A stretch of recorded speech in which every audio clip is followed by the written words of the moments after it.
Bismillahirrahmanirrahim. Inna atayna kal kausar fasalli li rabbika wanhar. Inna shaniyaka huwal abtar. And for all those who have been sick around the world, here now a prayer from Quran. Amman yajibul mustarra iza da'a wa yakshifu su. May God all give them all a very quick recovery. In these challenging times, we are so lucky to have all of you on board. A very warm welcome to all of you. Assalamu alaikum, good evening, good afternoon, and good morning to Asher, our presenter. I welcome you all to our first event in 2022. We have with us a very known speaker from our membership fraternity, Asher, who's originally from Saudi, currently based in Australia.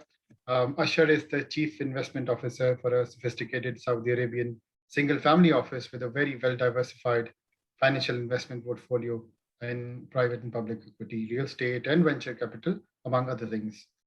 Asher is also sitting on the board for several companies worldwide, and he represents the group's global investments. He's a fellow chartered accountant and he holds an advanced certificate in family business advising.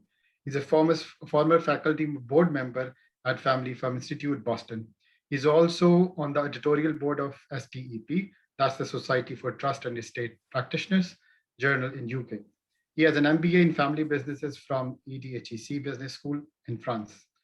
Asher has also written for various publications, including co-authoring a chapter in the Family Office Handbook published in 2019 in the UK, and he's also authored a chapter in the book titled Advising the Wealthy Client, a handbook for working with the ultra wealthy in 2020.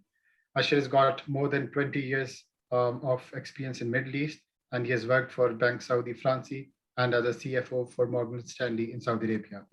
And as a friend, we have worked together to found the Saudi chapter as well back in 2011. So all over to you, Asher. Thank you very much for giving us this time from Australia. And it's all over to you now. Thank you very much, Asad. And I'd like to thank the Canadian chapter of ICAP for inviting me. The way I, at least in my head, the way I want to take this forward is I would want to spend maybe 45 minutes going through a few slides, not that many, not too heavy on the jargon and hopefully not too boring. But once I'm finished with my train of thought and the few slides that I have, maybe 7 or 8, then I think we can open the floor for Q&A. But during the presentation, if you have questions, I think it would be more helpful for the organizers if you just type them out in the chat box, and then they can collate them, and at the end I can take a stab at all those questions. So yeah, so I'm actually indebted to all of you who have taken the time out to join today. The ones that have joined, I think, will take home something invaluable and insightful, inshallah, and I promise you that. And there are many who have not joined. And my point is that they might think that they have a job today, but pretty soon they could be in the job market as well. The best time actually to look for a job or a career change or upskilling yourself is when you actually have a job. And again, it's honestly a simple case of no pain, no gain. So thank you very much for taking the time out to be on this call. Webinars like these, they are actually there to give you the toolkits. They're there to give you the ideas that really come in handy when you want to make the next big career move. So I, again, applaud you for being those visionaries and taking the time out to be here for the webinar. So like I said, 7 or 8 slides maximum, will not bore you with jargon, will not bore you with motivational speeches. My wish is to give you the desire to explore an area that not many in our chartered accountancy field have explored previously. And the ones who have explored, honestly, if I were to really put it bluntly, what you make in a year, they probably make in a quarter. And that's where I think the excitement comes from. And they actually love what they do. It's as simple as that. To set the stage, let me put it this way. You might work in a branch, you might work in a regional office, you might work in the head office, you might be working for a private company, you might be working for a public company or a multinational. And there is a possibility, a strong possibility, that you might never realize that this very important piece of information that your owner, your ultimate beneficial owner, could actually be an individual, a family. Sometimes it's not that evident, and actually, most of the time, it's not that evident. And in most cases, that is the reality, that the firm that you work in is usually owned by a family. Something that they work, some of us think that we work for a family office or for a family business. And the reality is actually that most of us work in a family business one way or the other. But mind you, this webinar is less about the family business aspect of things and more about family offices. And I'm sure we'll get to that soon enough. Now, for some, it doesn't really matter whether they work in a family business or not, and that's fine. But the point is, when suddenly your branch or your operations or your office or your factory shuts down, we are kind of left clueless as to where did this come about from. So we were in a silo and completely missed the big picture, like they say, inability to see the forest from the trees. And that's where I think ignorance is not a bliss. So let's see what our agenda for today's webinar is. And next slide, please. So in today's webinar, I just aim to talk about family offices, which is actually one layer in an oversimplified format. It's kind of one layer above a family business and probably the most secure place to find a lifetime of a career. But without really knowing what a family office is and how it is best suited to us as chartered accountants, we might end up serving our entire careers at the family business level. And that's why I want to open up to you guys, open your eyes to the concept of family office and the kind of untapped potential that family offices have to offer. So we'll initially see what's the difference between a family business and a family office. We'll also look at the types of family offices that are out there and what exactly is it that they do. I'll spend some time about a key framework concept in family offices, which is the three-circle model, but not too heavy, not too much of a jargon, but it's a great takeaway, the three-circle model. And I will wrap it up by identifying what you really need to do if you are interested in the family office concept or the family office opportunity. So pretty straightforward roadmap for today. Next slide, please. So let's start with the basic definition of a family business first, and then compare it as to what is a family office. So family business is any business with two or more family members involved, with the majority ownership or control largely resting with the family. So in the first line of logos that you see on this slide, there are some very distinct Canadian names, and that's deliberate because I'm presenting to you guys in Canada, and I'm hoping that it might come as a surprise to you that at least some of these names are actually family businesses. Maybe Western Business is obvious that it belongs to the Western family, but did you know that the Watson family owns more than 85% of Fairfax? Or that Bombardier is actually a family name or a family business, and they own more than 50% of the group. The Rogers family obviously own the Rogers Telecom business and the other activities of, they own 91%, I think, of the group, family owned. So despite the fact that they might be publicly listed, doesn't really mean a thing. At the back end, it's still the family that is controlling. There's a difference between voting rights and ownership. And the Biles family owns more than 60% of Canadian Tire Corp. So the point is, you may think you are working for a mega conglomerate or a public listed company or even a private company, and you might assume that your line manager, your CFO, your CEO, or the board holds your destiny in their hands. But there is a layer above it as well that kind of dictates the fortunes of the business. And that is the Western family, the Watson family, the Bombardier family, or the Rogers or the Bills family. And when they decide to fold or merge or acquire or sell, it has a trickle-down effect on your and my job at these firms. And of course, this is just a sample of 5-6 companies that I put up. But the reality is, statistically, more than 85% of the businesses worldwide, they're all family-owned businesses. The other logos might hold some surprise for some of you, but yeah, Walmart is a family business, Bloomberg, EasyJet, IKEA, Porsche, they're all Nike, they're all family businesses, regardless of the fact that they might be publicly listed. But these are family businesses, and you and I could be working for any one of them, and we could spend a lifetime there. But the point I want to make is there is a layer above the family business, which is the family office, which at times is much more lucrative, and that's where the real action is. The next slide, please. So today, what I want to do is I want to focus on the layer that is, like I said, above the family business in the hierarchy in some ways, the family office. So the question is, what is a family office? In a very oversimplified definition, a family office is a formal structure. The emphasis is on formal. Families are kind of informal. You don't choose your parents, you don't choose your siblings or your cousins. You end up with them, whether you like them or not. But a family office is those same people coming together in a formal structure, a setup by the family to manage the family's wealth. So what does that mean? This means that when families get bigger and bigger, and by bigger I mean bigger in size, in terms of family members, several generations, and of course, wealth, incredibly wealthy, there are situations where they wish to move away from their family business, from their family operations. They want to be more of an asset manager with a steady clip of distributions and dividends or capital gains coming through their way to manage their lifestyle. And they also have this desire. So lifestyle management is one aspect where family offices come into play. Then these families also have a desire to ring fence the ownership in the businesses in such a way that those ownership trickles down generation to generation and not goes to non-family members. And that's how the concept of family offices was born, maybe 100, 120 years ago.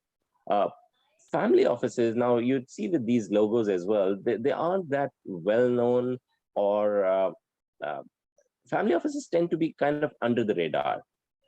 So it's difficult to find names and examples and logos and brands, because once they reach that level, branding and marketing is the least of their worries. They don't really need to be in our faces all the time. They're not really selling anything to us anymore. So they are discreet.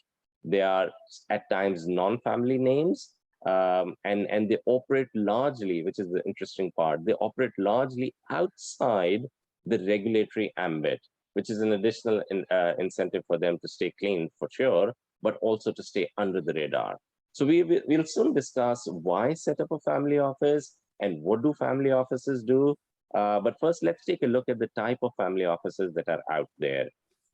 Next slide, please. So essentially, there are the single family offices, the SFOs, and the multifamily offices. But I'll just take a few seconds to talk about the VFO, because as with many other areas of business, the virtual family office is, however, the new kid on the block, and it is most certainly making its presence felt. Some of us on this call and some of us in the chartered accountancy fraternity, we work as consultants, our own businesses. We are providing tax or compliance or accounting or advisory or management consulting services or corporate finance consultancy. For them to get onto the bandwagon of VFO is not only essential, but it's almost, honestly, trust me, inevitable. It is going to happen that you are going to bring a virtual family office within your bouquet of services at some point in time. And they would certainly do well to track the VFO trends from now onwards, just like there was a time when we were very skeptical of a virtual CFO as a concept, but it's a very solid offering, and people are providing that. And so VFOs is also on track of being something that we as chartered accountants can most certainly excel in if we pay heed to it now and understand the concept behind a family office in its nascent stage. But enough about VFOs. I want to focus more on the SFOs and the MFOs. So SFOs, the single family offices, they cater to a single family. The family has enough assets to be able to carve out a separate entity for themselves, which is their family office, and it manages, this is important, a family office manages both the financial and the non-financial affairs of the family. And I'll probably speak about that later on as well.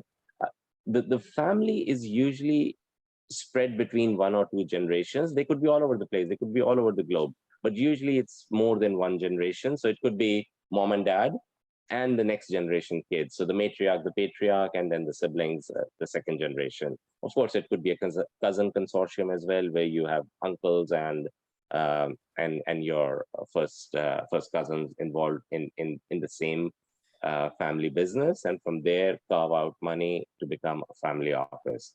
So yeah, so it could be, and it could also be the second generation alone, a couple of the siblings coming together to form a single family office, consolidating their wealth under one umbrella.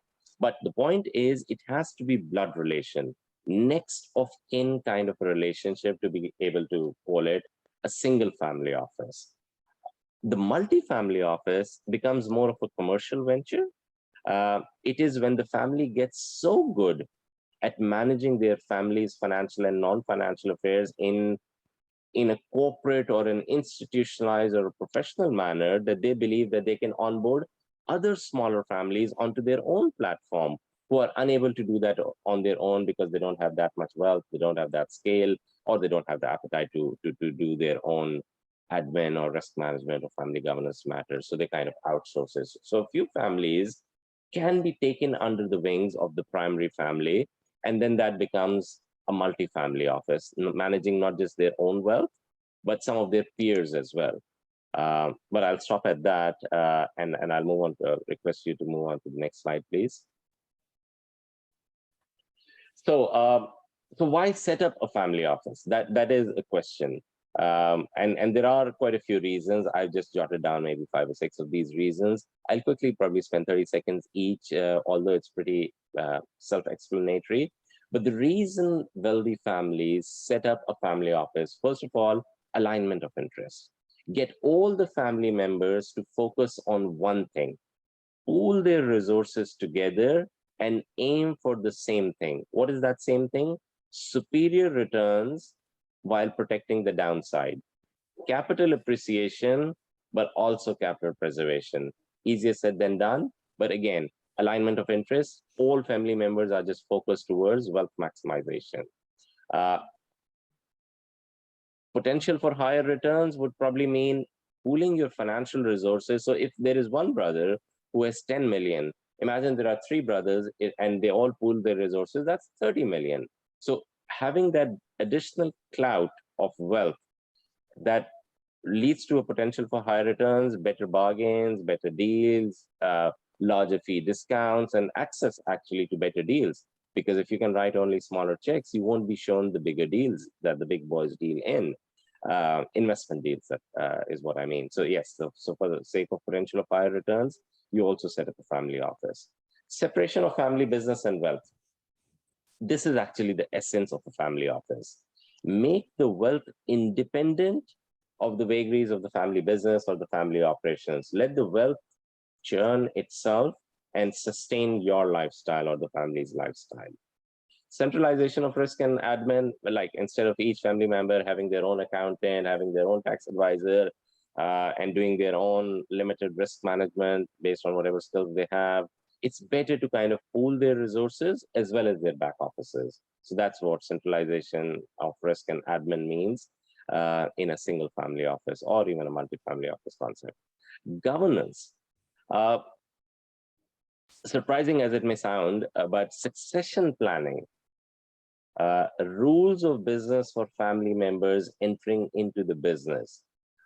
Rules for family members as to who can use or when they can use the family villa or the family holiday home or the family yacht or aircraft or whatever is the pooled common family resources, paying the children fees from the family offices.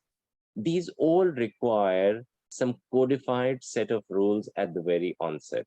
If you don't have those, then you're not that sophisticated or institutionalized, and it's like a family party rather than a family institution. So the governance is required not just in businesses that we work in, but it's also required in families to kind of minimize the disputes that might come about otherwise. And that's where a family office setup provides that governance and that institutionalized structure to families. Next slide, please. Yeah, so what does the family office do? Well, they do anything that they wish to do. Family businesses or public or private corporations, they might be limited by their constitution, by their articles, as to what they can and they cannot do. A family office, it kind of transcends the way that it can go in any area as it may wishes, but largely that it benefits or helps institutionalize the family's aspirations or goals. They might have charitable goals, they might have philanthropy initiatives, they want to focus on succession planning, so from dad to son or from son to the grandson. How does wealth move? How does ownership move? Trust and estate planning, foundation structures come into play, investment, where to invest, what to allocate to, asset management, all of these activities, largely about wealth management, they all come under one umbrella, and that's what a family office is. And we'll probably talk about that in the Q&A session if some of you raise the question. A chartered accountant is the kind of a generalist and a slash specialist that is most well suited to run a family office. We have the legal background through our commercial law, mercantile law, corporate law understanding. We understand accounting, finance. We understand management accounting. We understand taxation. And again, we probably are the trusted advisor for, if we are in a CFO role, we are the trusted advisor for the CEO or for the board. If we are in a family office structure, we are again that trusted or loyal advisor to the family. So I think chartered accountants are best suited in a family office structure as well, rather than bringing in people from operations or marketing or sales. But to the point on this slide, what does a family office do? Anything that they want to. There is no constitutional document prohibiting them from focusing on one thing over the other. They don't have those legal constructs or constraints. So that is the beauty of a family office. And so for chartered accountants, the exposure that you get working at a family office level is that you are not put in a silo.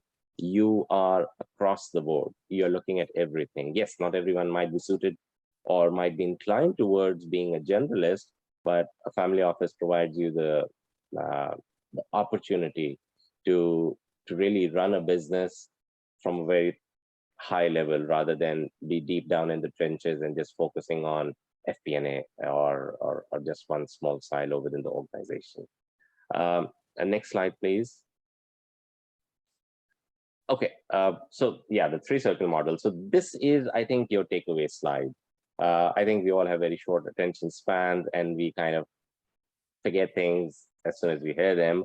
But this is the slide, or at least this is the title, where I think if there is one thing that you should take away from this lecture, I think it's the three-circle model in the context of family offices.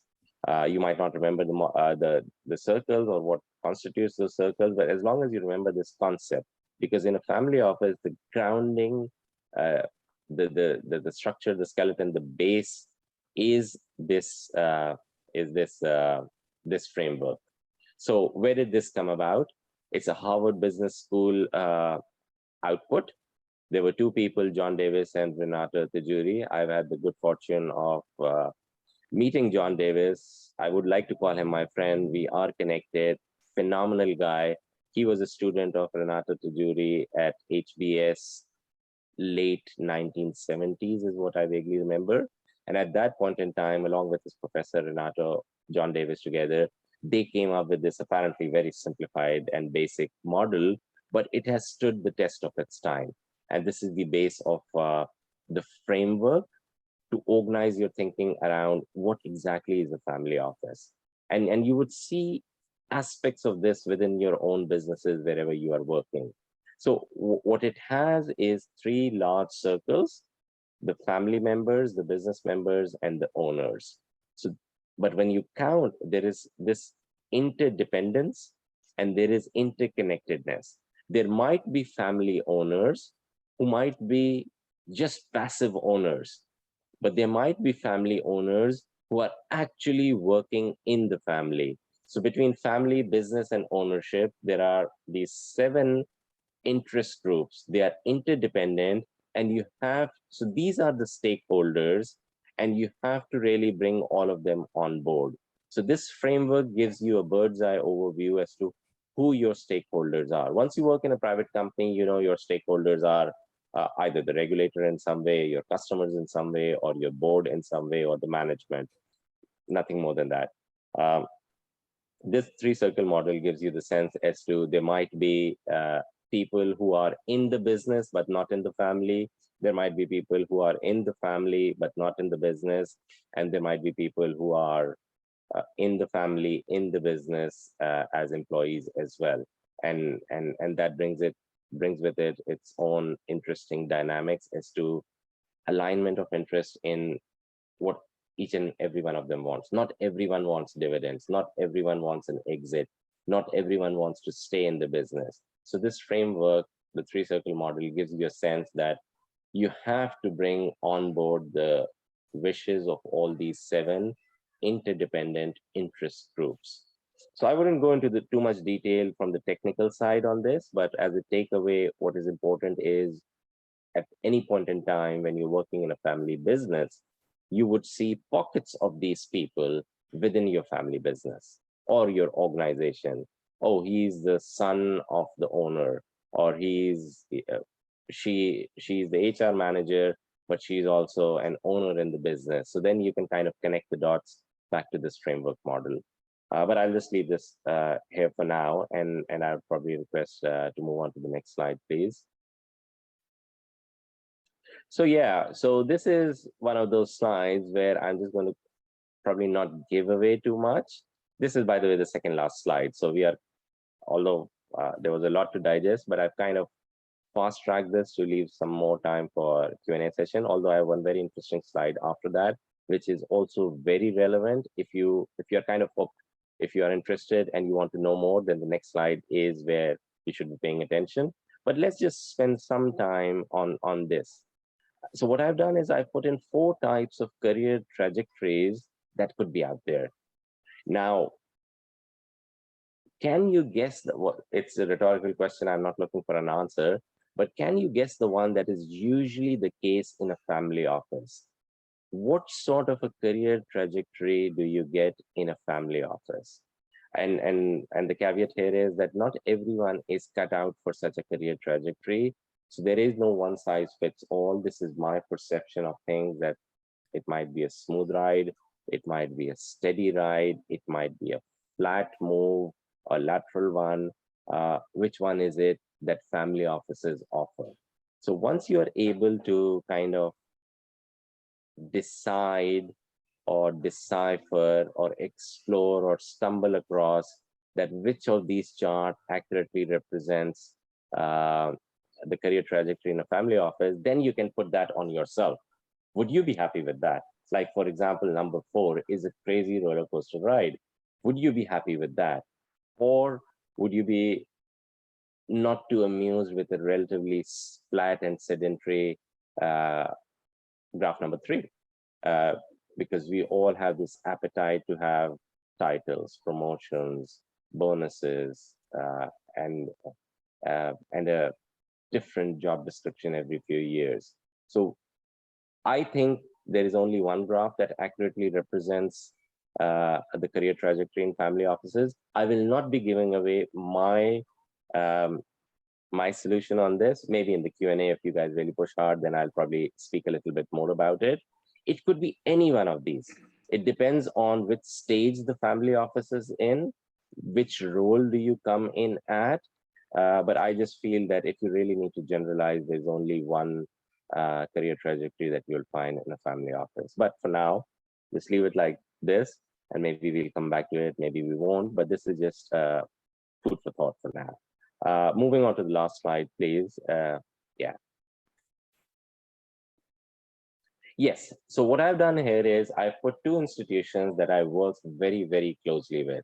The intent is not to sell you anything or market anything or pitch anything, but these 2 institutes have been really good to me in the family office world. And the way they have embraced me and the learnings that I have gotten from them. 10 years back, I was probably at the stage that you guys might be, assuming that you do not have exposure to family offices. I've been in this family office or family business world for more than 12, 13 years, but it was maybe 10 years ago that I stumbled across these two institutes largely back to back. And, and I joined them while working as a CFO for my organization in Riyadh at my own spare time because I was just curious. This was a new phenomenon for me. I was not fortunate enough to get on any webinar, the likes of this that Asad has and his team has set up, where they're giving you an access to probably a new concept. But this concept has been around for at least 30, 40 years. These institutes have been around. The Family Firm Institute, I think, has been around for 30 years. STEP, probably less, but still, they've made massive contribution to the body of knowledge in the family office world. And I joined these institutes as a student to get either a certificate or a diploma and my spare time. And once I had those learnings, because of course, you can Google up a lot of information, but structured learning is what you need if you really want to focus your career in something new. It's not about putting something on your LinkedIn profile or on your resume. It is about yourself having that toolkit, yourself having that body of knowledge to be able to, and again, the networking and the peer group that comes along by being members of these institutes, and it's not that costly or that onerous to pass this. I'm sure you'll all get distinctions and pass this easily, and it's not really too much of a drag on time. And of course, if you enjoy what you're doing, then it's not a burden at all. I'll spend a few minutes talking about both of these institutes. What do they have to offer, so that you can Google up the rest at your end. I just put in the logos. I'm not really too heavy or too much fan of putting in heavy text on slides. Family Firm Institute is based in Boston. I started out as a student. They have 4 papers to do your basic certification and get a academic understanding of what family offices is.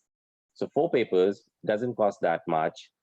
You can take 2 papers every quarter, or you can take 1 paper every quarter. I think in 1 quarter I took 1, and then in the second quarter I took 2, and by the third quarter I took 1 more paper, and then like 9 months or 12 months I was able to finish the certification. Subsequently, a few years later, I did the advanced certification as well, just to brush up on my knowledge and take that advanced certification option as well. But for you, those starting out, those curious, those eager to learn, you can start with the basic certification and get that academic knowledge that that comes along with trying to really understand what family offices are. And that gives you kind of an edge in the job market, because if you are going to put in your CV in a family office world, having this certification, having this academic knowledge gives you that edge, because not many people know about it. So they have this certification. I started out as a student. Long story short, I ended up as a professor working for them, teaching other cohorts and batches of students coming in. So it is not just about doing this certification to find a job.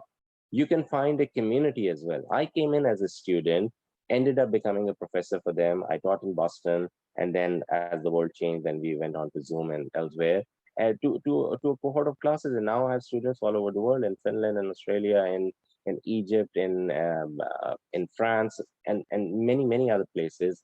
I have students coming from there. And it's just, once you understand that body of knowledge, our chartered accountancy qualification adds that additional spice to it, and it makes it much more easier for us to be able to kind of transcend from being a student to a teacher. They also have, so I have enough on the certification part that you might want to look up. If you do not have the time capacity and you're challenged with other things in your life, and you do not have the time to do a structured learning, what you can do is just go on the website and register on their mailing list. They have a practitioner, which is every week on Wednesday, they send out an article on the topic of family office. All those articles for the past, I would think probably 20 years, are available free online on their website as well. I've written several times for their practitioner magazine. At some point in time, I was on their editorial board as well. So again, the reason why I'm saying I was this, I was that, was not because I want to brag my CV in front of you. The point is, a normal chartered accountant like myself was able to make inroads and be part of that institute. You guys are actually much more closer to Boston. So imagine the opportunity that you guys can have if you were to interact. They're always on the lookout for new blood, new talent, new ideas, and you all come armed with experience of the Western world. So my only experience is the Middle East. So I was bringing a very different perspective. The lecture that I was teaching, or the topic that I was teaching, was in-laws and women in family business, and most of my excuse me, sorry. And most of my anecdotes or examples were from the Middle East. And of course, women and family business in Middle East made for a very interesting topic, and people were fascinated about the anecdotes that I bring in. But you guys can bring in those Canadian aspects or wherever else in the world that you've worked in. So, like I said, they have the certification, they have the practitioner, they have an annual conference that happens in October, and this year and they rotate it in different places. They have last year was in London, the year before it was in Miami. I have been to all their conferences in the past 7 years, I think. The next one is going to be this October in Boston, again, in your own backyard, so to speak, and it is being hosted at MIT. So the last year it was at Cambridge Business School, University of Cambridge in UK. So again, the platform is just absolutely amazing. The ability that you can, and again, you don't have to be a student. You can be a service provider yourself. You can have your own consultancy and advisory firm as well. They do not push you away from their platform just because you have a bit of a commercial angle to it, because there are a lot of people who come here to get the toolkit to become advisors within their own backyard. Now, what has happened is, once I've had these certifications, and I've a little bit bragged about it on LinkedIn and elsewhere, and thanks to my friends who have introduced me to others, there are so many family businesses in Pakistan who have reached out to me for guidance. They just want to talk to somebody who is not in Pakistan but understands the Pakistani mindset, is able to provide a perspective on the Western toolkit that is available, whether it's trust, whether it's endowments, whether it's foundations, whether it's PTC structures. There's many things that so a lot of people have reached out to me. Unfortunately, I'm full-time employed. I cannot be an advisor. I don't want to be an advisor, at least at this stage in my life. I've shied away from, well, I've spoken to all those family businesses, made contacts, lifelong friends, given them free advice, but then eventually routed them out to advisors. And those advisors in a few years' time could be people like yourselves who can access those business and create a new revenue stream for yourself if you have that entrepreneurial mindset. Or you can still work for just one single family office, the way I work. But enough on the FFI side. Let me just move on to STEP. FFI was a US based organization. STEP is a UK based organization. It is in London. It is slightly more technical. FFI is more on the softer side of things, on governance and succession planning. STEP is also on succession planning, but on the structuring side of things, the technical aspects of it. How do you set up a trust? What kind of a trust do you set up? What is a protector? What is an endowment? What is a foundation? What are the different jurisdictions that are available? How do you advise on wills and probate matters? So it's much more technical, but I enjoyed that more. Again, it was a 4-paper certification. You can only take, I think, 1 paper every quarter. And so it took me probably 2 years to get it done, although there were 4 papers, but I kind of spaced it out because it is heavy reading and requires some time and effort and energy. But again, my job today is to showcase for you 2 platforms where, depending on what your interests are, you can go into either of those. Today, I'm a certified trust and estate practitioner. That TEP license comes through the STEP program. I went through that entire STEP program. Again, went in as a student, ended up, and again, apologies if this sounds like a brag, but my interest is only to showcase to you your potential. I came in as a student, passed my 4 papers, 3 of them with distinction. Very annoyed that I didn't get the distinction in the 4th paper, but anyways. And they reached out to me and said, would you want to come and work for us? And I was like, work for you in what sense? And they said, we have a lot of committees. We have special interest groups. We have networking events happening. Would you want to be part of that?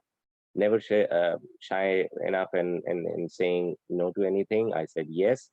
Long story short, I ended up being the chairman of the special interest group for business families worldwide for STEP.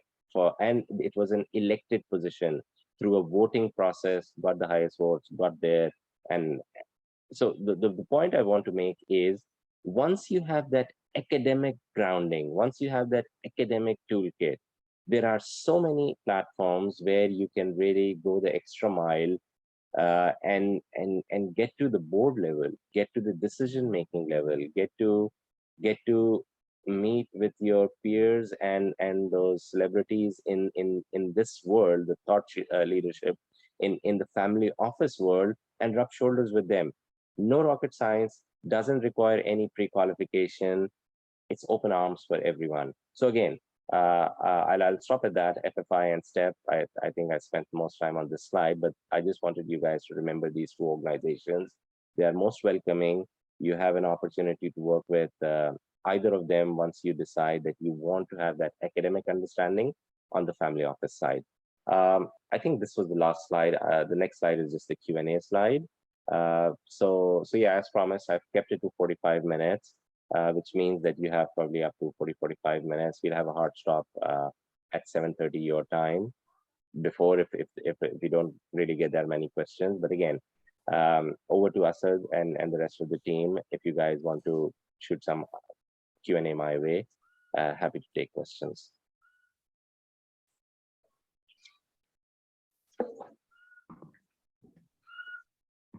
Thank you very much, Asher. It was a very insightful session. Thoroughly enjoyed it. And I am quite confident everyone else would have enjoyed it as well. And now with the questions, there are different ways you can ask questions, everyone. You can either type them in the chat box, so we can unmute you. You can ask the question yourself. You can text me on the WhatsApp group directly as well. I can read out the question, whatever way is convenient to you. You can ask questions, or you can raise hand. Yeah, that's a good one as well. Saad Malik has raised his hand. Yes, Saad, you are on speaker now. You can go ahead and ask your question. Very much, and I really appreciate this. You guys setting up this fantastic lecture. This was just tremendous and very educational. The specific thing which I wanted to ask about was in terms of influence. From a family office perspective, I would like to have a general understanding, if possible, for where these people with this, tremendous amount of influence, if you like, what are the channels and mechanisms by which they listen, and by which you can influence them. That would be very, very helpful to understand. So, Saad, thank you for your question. Your question is, I'm trying to understand it. Is it about how do we influence them so that we can attract our candidature towards them? But probably that's not your question. Your question is more about, they are there, they have made it big, they're there, they have the influence. What do they do with that influence? Is that the question? So perhaps let me rephrase it, and I apologize for not being as clear as I intended. Many of us in life, I think that at this stage are very motivated with some sort of strategic ambitions, or giving back, or some sort of purpose, higher purpose, and giving back. And to that end, we have certain beliefs and values, and often we wish to propagate those. And as part of that, you seek to help people see the light, if you wish, or to exert some influence. And these are obviously people, at the highest echelons of power in many, many ways behind the scenes, particularly these high net worth families. And what I was curious to know is, are there certain things which they listen to, which influence the way they think? It might be going out to specific consultants and advisors. It might be listening for new and emerging risks and trends. Like, what are those sorts of channels where we could possibly get in front of them in order to help shape their thinking or to understand what they're thinking? I guess it's a two-way street, right? Yeah. Excellent question. Excellent. And yeah, so I think I can spend a few minutes on this because I do have a few points that I can mention to you. Look, let's start with the basic premise. These people who are the ultra high net worth individuals or the families who control and pull the strings of these public private enterprises, they know one thing. And that is, wealth does not pass down genetically. Just because your dad was rich does not mean you are going to be rich or your son is going to be rich. They don't like this aspect. So if they don't like this, they have to structure their family office in such a way that, excuse me, wealth is able to pass down to the firstborn or their own family. And so the shares are kind of locked in structures, trusts, and other estate mechanisms so that those ownerships passes down.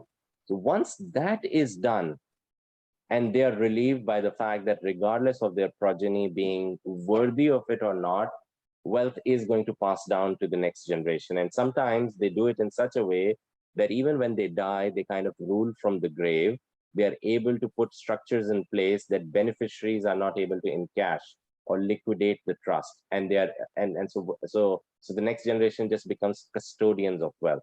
So this is not a direct answer to your question, but I wanted to put this up front. So once these people have done that, then they move on to the next biggest thing in their life, which is, now that I've made all the money, what is my legacy? Everybody wants to have a legacy. Or legacy is what happens once you're dead. Another way of putting this is, what is my purpose of life? And that's your question. How do they define, identify, and find out what is their purpose in life? To them, retirement is just another phase of life. Retirement is not about just putting up your boots and just playing golf all day.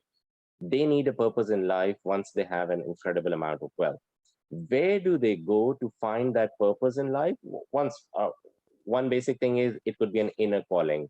They might have come from a poor background, so they always knew that they want to give something back to charity, whether it's on the education side or some other philanthropic initiatives. Their parents might have died excuse me, because of cancer or some other disease, so they might want to give money to research in those specialized domains. But the purpose in life usually, and this is very interesting, just like you find that wealthy people still need wealth managers. Wealth managers are not rich, but they have the toolkit to be able to explain to these wealthy people how to protect their money, the downside protection, as well as capital appreciation. So for these ultra high net worth individuals as well, it's all about going to advisors and getting a sense check as to what is the next big thing that we need to focus on. And the advisors today, the likes of you and myself, who could become advisors to them, what would they be telling them? They would be telling them about ESG. They would be telling them about the climate challenge. They would be telling them about the sanitation challenge. They will be telling them about the water issue, the water scarcity issue. They would be telling them about how Earth would be uninhabitable in 30, 40 years' time. And so that's where all this Mars race comes along. So it is, in a way, you answered your own question. These ultra high net worth individuals need to lean back on subject matter specialists, advisors, thought leaders. Now, the challenge with these people is they do not want to go to a normal, traditional conference where they can pick on ideas. So what happens is they have their own conferences. I'll give you an example. There is a club called Club B, and the B stands for billionaires, although in a few years' time, we'll probably need a Club T for trillionaires. But again, there is a Club B, and there are platforms which are under the radar, very exclusive, where only family office professionals like myself and family owners come across. It is completely off the press, off the record, and then they debate the different ideas, the different investment ideas, and as well as the philanthropic initiatives or other things that they're focusing on. So their influence comes through their wealth, but the understanding of how to utilize that influence, regardless of how smart that ultra high net worth individual is, will come from advisors like you and myself, from conferences which are under the radar. So your ability to tap into some of these conferences is the key, so that you can have the face time with some of these advisors. But I'll just stop at that. Thank you so much. That's just tremendous. I can't thank you enough. Thank you, sir. Next up is Taimur Chaudhary. I'll just unmute him. Thank Taimur, you you. are up. Yeah. Thank you. Thank you, Asher. It's a very informative, presentation as usual. So my question is that you have, spent your career in, sorry, there is a beep in the background. You have spent your career in conventional corporate world and family offices as well. So how you see your career, I'm not asking from financial point of view, mostly from learning point of view, professional point of view, and career trajectory point of view. And my second very short question is that you have shown four, career path in I think second last slide. What is your answer to that? I guess it's slide 4. Thank you, Taimur. As always, good to catch up with you. Thank you for your question. On your question about the career trajectory, my 4 years at Ferguson's, I was slotted in the financial services division, although there was no financial services division at that time. But for 4 years, I just did financial audits, various banks, Madarbas, mutual funds, asset management firms, and excuse me. And after that, naturally, since I was more of a banker, and at that point in time, IS 39 was all the rage, and that's all that I understood. My first job was Bank Saudi Fransi. My second job was Morgan Stanley. So I had just, and I thought that I'll retire as a banker. But at some point in time, and I was working for Morgan Stanley in 2008, 2009, and we all remember the GFC crisis of that time. I just thought that while I can stay put in the banking world for as long as I want, but do I really want to do that? And I was on the lookout for something different. Long story short, I found the family office world, and I was able to make that leap of faith. It is a leap of faith because it's not for everyone, especially when 10 years back, 12 years back, when I joined the family office, where you're not really sure you'd be working for just one individual. Yes, you might be incredibly wealthy, but जिस तरह हम उसको उर्दू में कहते हैं सेठ का Munshi, well Munshi तो किसी तरह हम हैं ही क्योंकि सब चार्टर्ड अकाउंटेंट्स ही होते हैं, लेकिन सेठ का मुंशी बनना जो है वही होता है, फैंसी टाइटल जितना भी ले लें, सेठ के मुंशी हैं. So it was very difficult to stomach that, but I took that leap of faith. It has alhamdulillah worked out very well for me. Over the years, I've been able to steer a few other people into this line from our chartered accountancy world as well, and they all enjoy what they do. The compensation, of course, is the added sweetener to it. But from a career trajectory perspective, at some point in time, we all need to take a leap of faith. The opportunity has to come our way, and we have to decide that we want to embrace it. I took that leap of faith in 2009, 2010, actually, and moved into the family office world. It has worked out well for me, so there isn't much that I can say on that, other than the fact that you have to seize the opportunity when it comes. Some people say opportunities are like sunrises, a little late and you miss it. But then there are so many people who say, yeah, you missed it today, but sunrise happens every day and you'll get another opportunity the next day. I don't know who to believe, but I think opportunities just knock on your door once or twice. They don't really come in every day like sunrise. So you have to be ready to grab those opportunities when they come your way. To your other question about the 4 charts, and I knew that some of you guys will put me on the task on this. Look, I think I would go with chart number 3. I don't know if the team can put up those 4 charts back up again, but even not, but I think you would all remember, that's the flat one. That's the most boring one. Asad, is it possible to bring that slide up? Yeah, okay, thank you very much for that. So the point I want to make here is why I think a career trajectory in family office is largely chart number. It could be 1, 2, and 4 as well. But look at 3. 3 provides you stability.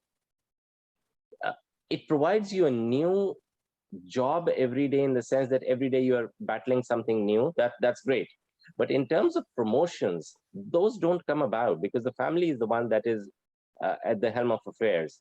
But just look at the starting point. The starting point itself doesn't start from the intersection of X and Y. It starts way high up. We all are chartered accountants with 5, 10, 15, 20 years post-qualification experiences. We do not have to start at ground zero. We start at a very high level, largely with a C title. Assuming you work for the right family, there is always the right family and the wrong family. I just feel that in my case, I joined 11 years back as a CFO and a CIO. I'm still the CFO and a CIO. Do I expect to become a CEO? Maybe, maybe not, but it doesn't really matter much, because even with those C titles, the breadth of exposure that I get is just absolutely insane. The kind of work that I do every quarter is something different. So it provides you a stability, it provides you peace of mind, it still gives you challenges every quarter, and you enjoy your time, and occasionally you get a bit of a title change, or remuneration is, of course, it is inflation index, so it goes up on a very regular basis. But from a career trajectory point of view, I would think slide 3 makes more sense if you join at a C title level. If you come in at a very bottom level, then promotions are difficult to come by in a family office. Yeah. Okay, next up is Rana Said.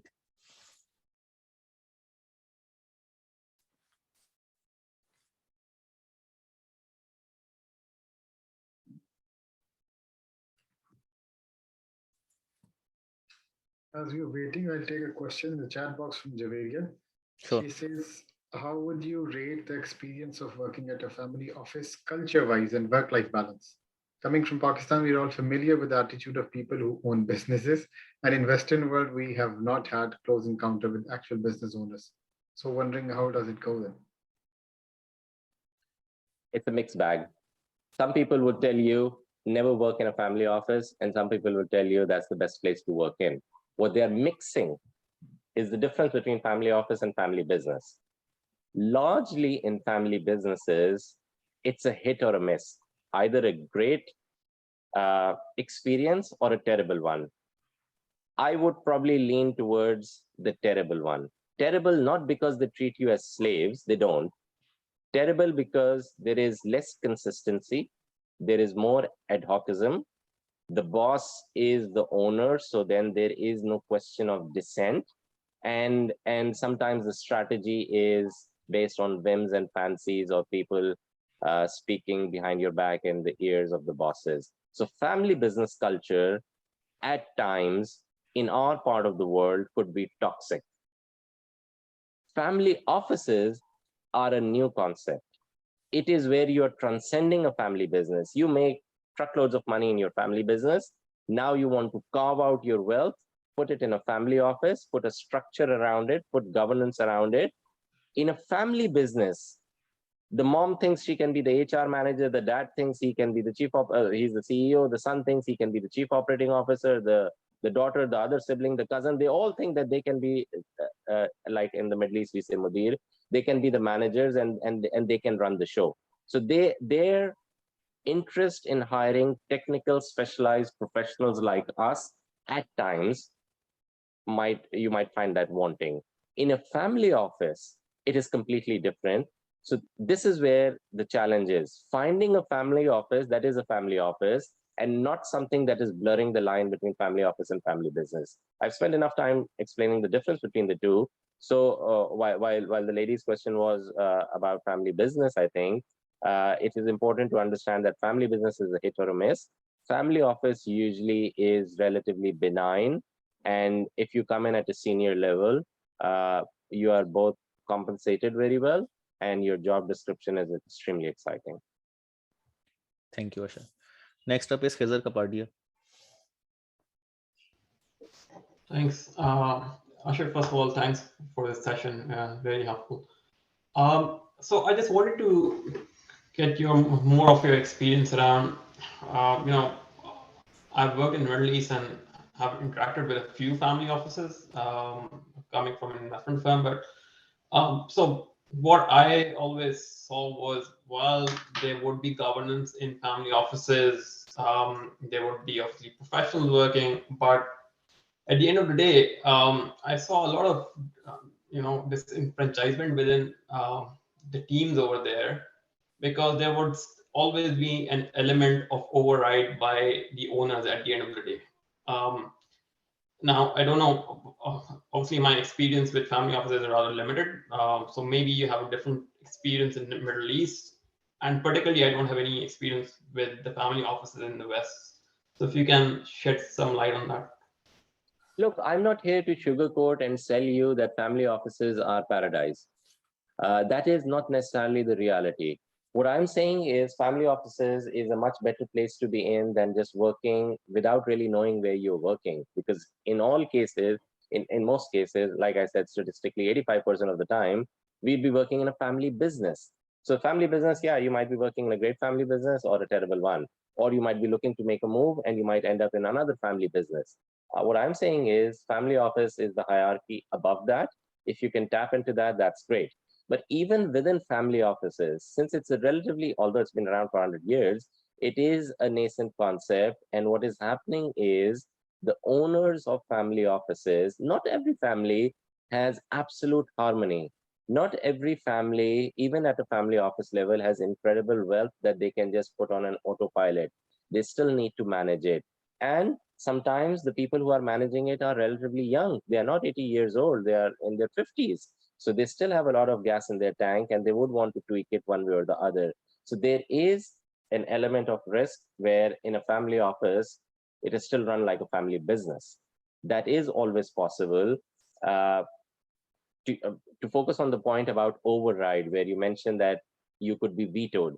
You're coming in as a professional, you're giving an advice, but you're still vetoed.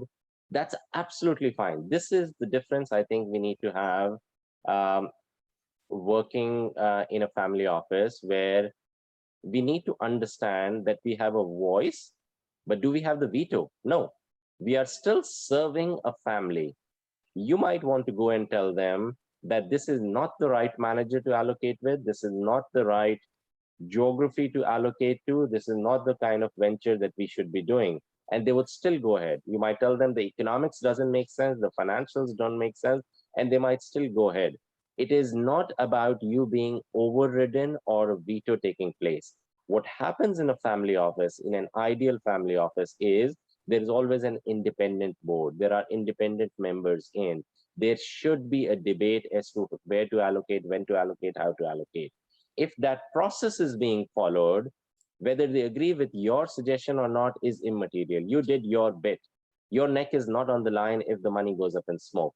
But I do agree that since it's a relatively new concept, some family offices are being run like family businesses. So the element of ad hocism is there. But I think if you come armed with that academic knowledge as to how to manage and run a family office, you should slowly and gradually be able to bring in those anecdotes here and there and institutionalize and improve the family office. I'll give you an example. It's being recorded. I was a bit hesitant to give accurate examples, but the family office that I serve was working out of a jurisdiction which was an offshore jurisdiction, the likes of many that you are familiar with: BVI, Cayman, Jersey, Channel Island, Isle of Man, and those kind of things. There's absolutely nothing wrong with it. They're all on the OECD whitelist, not a problem. But from a perception point of view, I just felt that the family that I serve does not need to work out of a cheap offshore jurisdiction. They can work out of Monaco, Geneva, New York, LA, London, Singapore, Hong Kong. We can work out of any of those credible, top tier jurisdictions as well. Yes, it might cost us a bit more money, but then the perception of with our bankers, with our asset managers, with our own staff would be very much different as to what kind of a family office we are running. I only got to understand all of that because of the academic knowledge that I brought along through working with FFI and STEP. So once I knew that there is a transition that we can make, a pivot that we can make, a move that we can make, which will do the family good in decades to come, I was able to petition that. It took me more than 5-7 years to get through, but eventually we did. Today, despite being a Saudi Arabian family, where is our head office? Where is our headquarters? Where do I manage operations from? Where is my team based? It is based in Singapore. Name me a country who is above Singapore in terms of prestige, in terms of ease of doing business, in terms of respectability that it has. So we were able to make that transition. The first time that I made that suggestion, did that fly? No. So there is always going to be a pushback. But if you are armed with that academic toolkit and knowledge, you should be able to make inroads in due course as a professional. And even if you don't, I think we have a voice, but not a veto. Thanks, Asher. Next up is Ali Hussain. Thank you so much, Asher. As always, a great presentation. My question will be quick and short. Anybody who is sort of inclined, inspired to pursue a career in family office, what are the downsides or risks that they need to be wary of before they take the leap of faith? Great question. The biggest downside is it's something like, if you start your career in internal audit or compliance, very difficult to get into finance. And if you start your career in oil and gas or financial services, very difficult to get into retail or FMCG. So the thing is, once you are in a family office world, it becomes a bit difficult to turn the dial back and go back to the corporate world. Within family office, you get the exposure because you're sitting, let's say, at the holding company level or at the family level. So you have all the operations under you, whether it's in telco or retail or FMCG or media or communication. The family has all the, imagine you are at the Roger family office. So they have multiple interests, and you can be looking at all those sectors. But if you were to leave them and just go and focus and start working in the telco sector, I think while you might want to, the recruiters will kind of push back on it. There is a bit of a negative perception about family offices, that it's kind of your retirement pasture ground. It's a very wrong myth out there, but that's the way it is. So there is this downside that once you work in a family office, imagine my working in a family office and tomorrow I'm going to tell Morgan Stanley I want to come and work for them. Despite the fact that I was CFO for Morgan Stanley in my previous life, I think they'd be hesitant. They'll say, no, we don't need the person of your skill set. It doesn't have relevance to us anymore. So I think one of the biggest downside is once you are in a family office, it kind of labels you as a family office person. There's absolutely nothing wrong with it. You will get broad-based exposure. But I think, yeah, if you have a change of heart, moving into the corporate world might be difficult. And also moving into a different family office sometimes might be difficult as well. Because if you're working for one family office and then you want to work for another family office, while there is no competition between the two, they are not necessarily peers, they are not doing club deals together. But again, the family might be hesitant to let you go and work for, they can't stop you, but they'll be like, oh, you know our inner workings, you know about the family, you know our internal disputes, you know our internal challenges, you know our real net worth. Sometimes paper worth and real net worth are two different things. They'll be hesitant to let you go. And again, the job mobility within family offices is relatively limited, unless there's a bit of a gap or you're working in different countries, then it probably might work. But yeah, so it's a great question, but the biggest downside is you're once you are in it, you are in it for your lifetime, I think. Thank you. There were a couple of questions in the chat box that I missed, sorry. So Asif Masood is asking, which region do you think has a relatively higher potential of people like us? And that's in terms of jobs. It's more geographical question. So if I understand the question correctly, the question is, if we really are excited about family offices, you would want to work in them, where is it that we'll probably find more reception, where we'll be able to easily get into a family office? Is that the sense? Yes. Yeah. Okay. So it is a bit of a challenge cracking into a Western family office. Remember, a family office might be a corporate or an institutionalized vehicle, but at the end of the day, you are becoming a part of the family. Yes, you might not have the family surname, you might not have a blood relation with them, but they are exposing you to their inner family life, their challenges, their disputes, their wealth, and all the other information, financial and non-financial information. So they're looking for a trusted, loyal person. Usually I've seen culture, religion, language comes into play. And if you look at those three options, Middle East is, or Pakistan is where I think it would be much more easier for any one of us who has the right profile, the right template, the right reference, the right academic knowledge to get into a family office. To expect you and me to crack into a family office in Miami would probably be an uphill task. So yeah, so I think from a region perspective, if you want to work for a family office, Middle East and Pakistan makes more sense. But if you want to serve a family office in a consultant role, sky's the limit. Then you could be anywhere working for anyone. Then culture, religion, language, those things do not come into play. As long as you have the academic tools kit to help and support them. And I'll give you a very interesting example. In Saudi Arabia, when some of these family offices are looking for advisors, they prefer not to get an advisor that is already in their own backyard, because that consultant and advisor would be working for family A, for family B, for family C, and for family D as well. And all those families could be, it's a tribal society, they might all be connected one way or the other.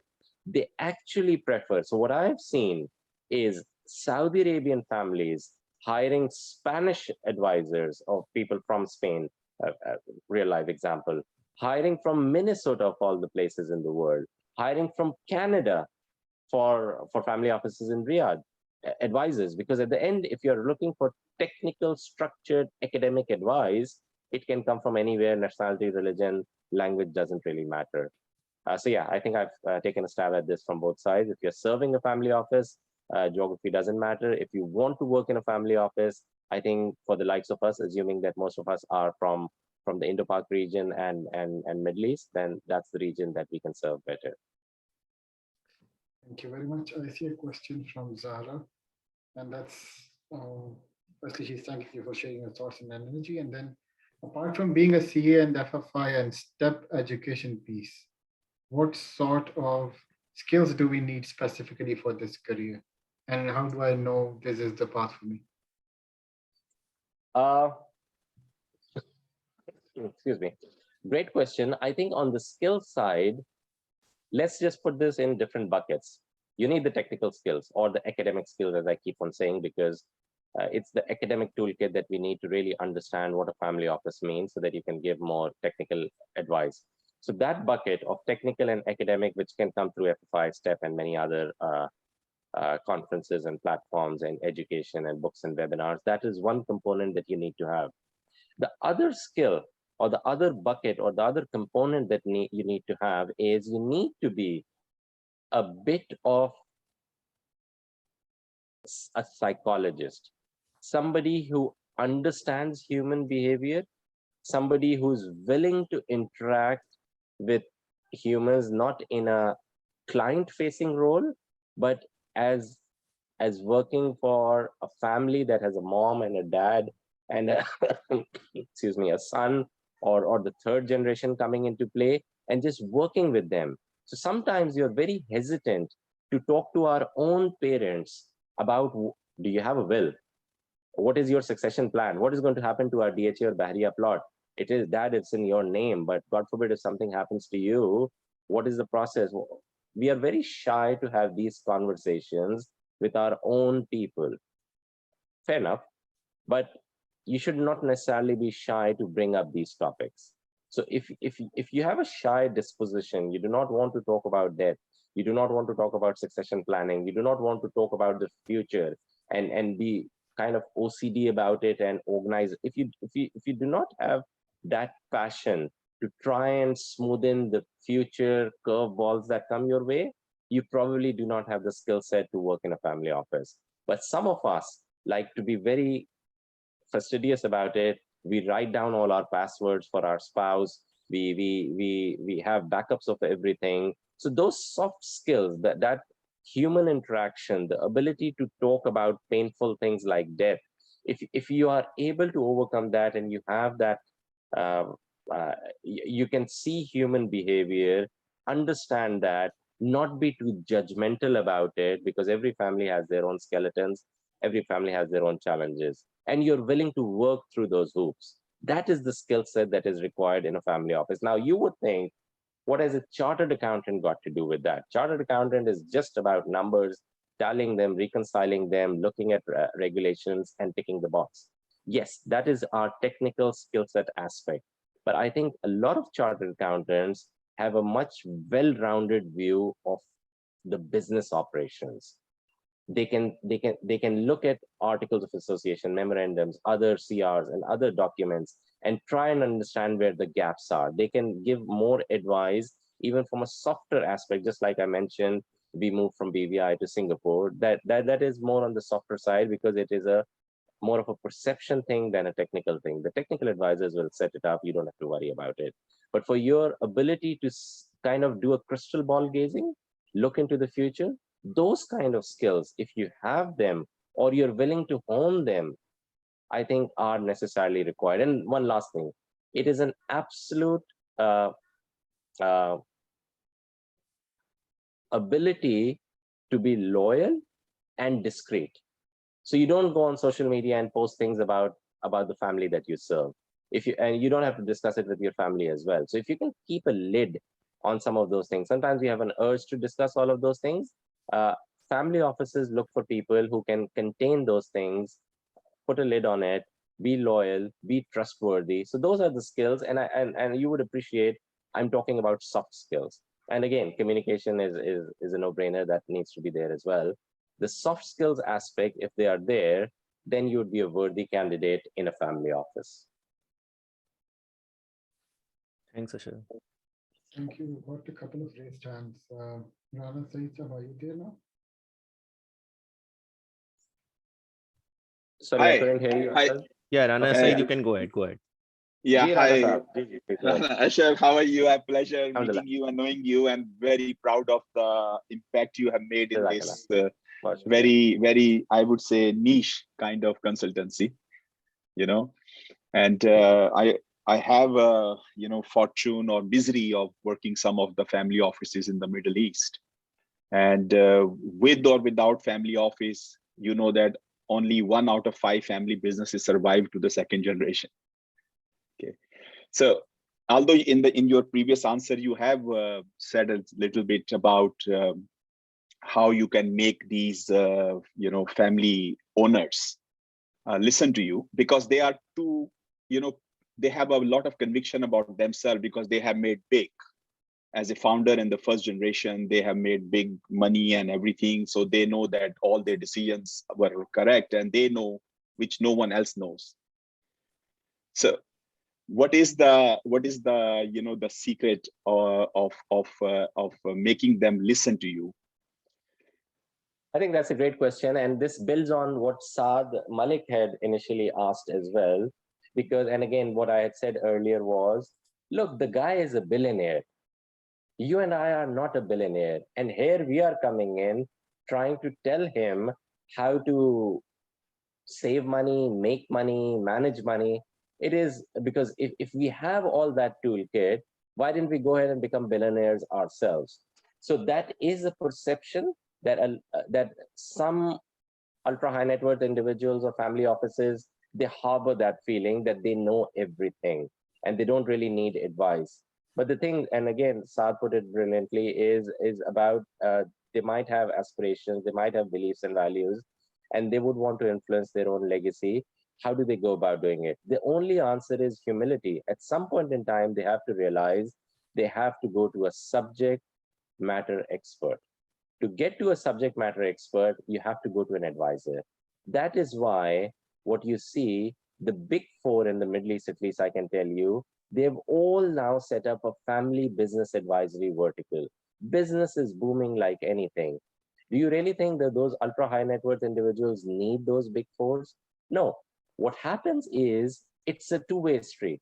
what happens is these guys, they come to these big four or advisors, they unload what they have in mind, and the advisor does two things. One is they put up a pretty presentation structuring the thought process of whatever the advisors whatever the ultra high net worth individual initially mentioned to them, and then they bring in that technical skill set, and where they put in those red flags that yes, you want to do this, but are you aware? Yeah, you want to set up a trust. Let me give you an example. The guy would say, I want to put everything in the trust. The advisor would say, why do you want to do that? Because once I put everything in the trust, I don't own it technically. I'm the settlor. I don't own it. So tomorrow, if I get sued and if creditors pursue me, can they get through to the trust assets? The straightforward answer is no. And the ultra high net worth individual knows that. So he says, amazing structure, put everything in the trust, make me a beneficiary along with my wife and kids. Everything is in the trust, managed by the trustee. I'm not the owner anymore. This is all that the ultra high net worth individual or the family office will know.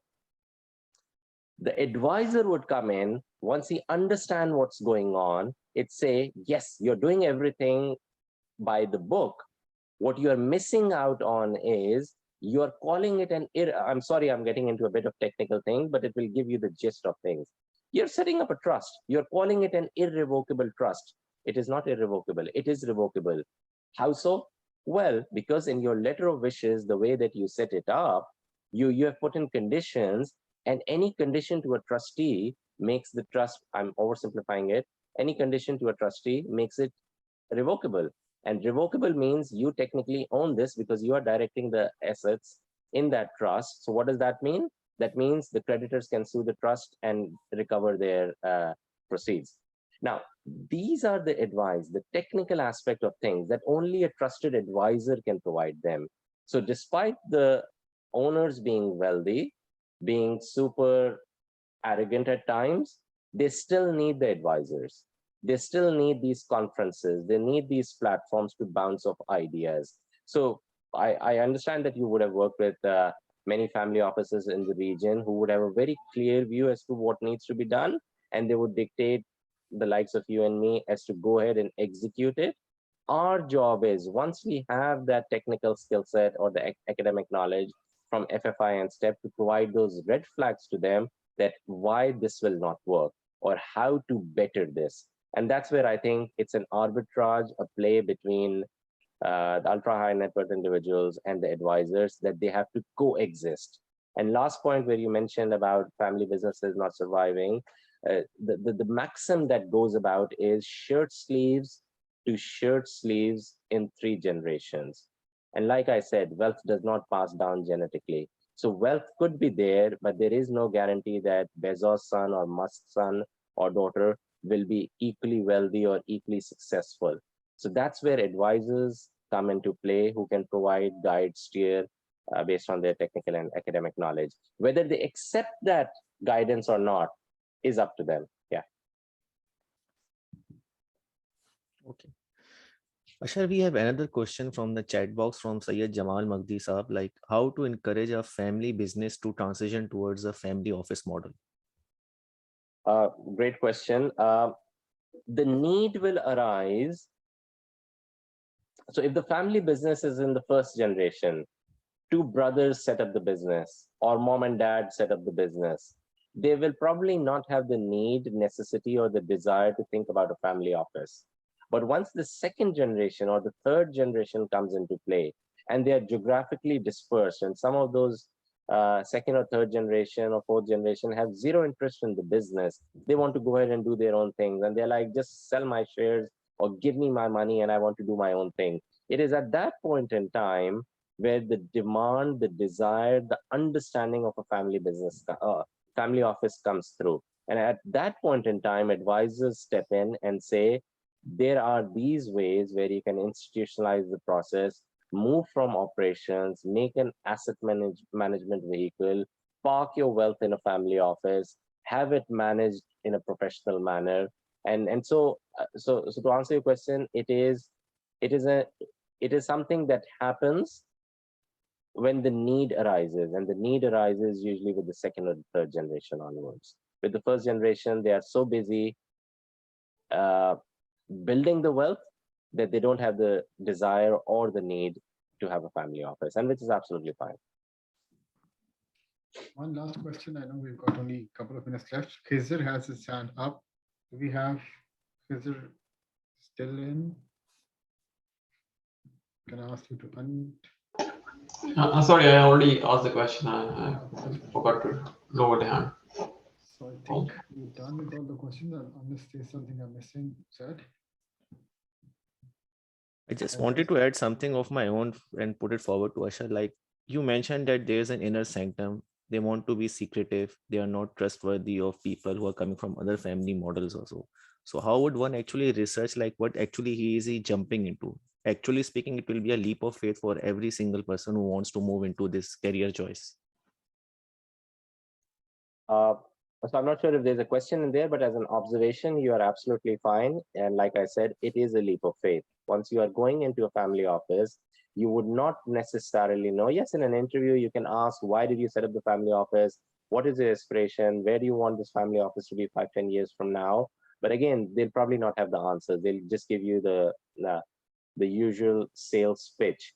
It is definitely a leap of faith. So what you really need to do is try and understand how that family office came about. Did they stumble across wealth? Did they have a windfall? Did they win the lottery? Or over a sustained period of time, the family office built up its wealth, and at some point in time, they decided to bifurcate the family business and family office. So you can see that trajectory. It might not be in the public domain, but if you ask around, you would get a sense how long the family has been around. Some families have been around for 100 years, 200 years. In Japan, 300-400 years is a norm in terms of family business legacy. They are on to their 14th, 15th, 17th, even 40th generation, which is absolutely crazy. But they have been able to sustain it that way. So you can kind of evidence the evolution of the family business to see how the family office ended up. Because what's happening right now is a lot of people, these Silicon Valley billionaires, who came up with an app, they came up with an idea, and then they sold to Google or Microsoft or elsewhere, and they immediately earned a few billion, and they don't know what to do with it. And they said, there's this great concept of family office. Let's start a family office. They all have family offices now, but I would not be too comfortable working in one of those family offices because they are largely a glorified bank account. It did not have a thought process behind it. It is still a one-man show, and one-man show is fine, but it's just one person. There is no family per se. Most of them are not even married. So they don't have family. They don't have the next generation coming into play. It's just a glorified high net worth account that you are managing. So you might as well be working as a relationship manager at UBS or RBC. That would be a better example. Then call it a family office. So you just have to be mindful of the family office. Thank you, Asher. So we're just on time. Asher, thank you so much. I can't thank you enough for taking out time and sharing for having me. So valuable experiences. I think everyone would have definitely enjoyed it. I saw the participation still up, above 50, more than 60 people joined us online. And thank you everyone for joining us. It was a very challenging time. All of us do understand that. Really appreciate all your participation. Success comes with your participation. And we do hope that we'll have Asher once again. Thank you for having me. Thank you for the love. Bye, everyone. Take care. Thank you. Thank you.